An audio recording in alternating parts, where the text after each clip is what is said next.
মা হওয়ার পর থেকেই একটা কথা বারবার শুনে আসি বহু মানুষের থেকে, এই যে এত কষ্ট করে সন্তানকে বড় করছি, বড় হয়ে না দেখলে কেমন লাগবে।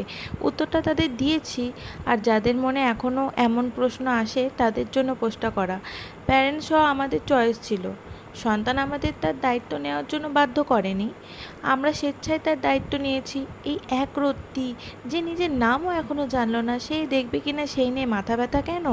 কন্ট্রাক্ট ছিল নাকি যে কষ্ট করেছি বলে তাকেও আমাদের দেখতে হবে, তোমাকে কষ্ট করে বড় করার বদলে আমাদের দেখতে হবে? এটা কন্ট্রাক্ট ছিল না। মানুষ ছাড়া আর কোনো প্রাণীকে দেখেছেন সন্তানদের ওপরে নির্ভর করতে? তারা নিজেরা বাঁচে ও সন্তানদেরও বাঁচতে দেয়। এখন মানুষকে নির্ভর করতে হয় কখনো কখনো সন্তানদের ওপরে। তার জন্য সন্তানকে ভালো শিক্ষা দেওয়াই যথেষ্ট, বাকি তার বিবেক। এর জন্য আমি কত কষ্ট করেছি, কি কি ত্যাগ করেছি, কত খরচা করেছি, তার হিসেব নয় বা দিলাম। আমি ভালোবেসে করছি, সে ভালোবাসলে করবে।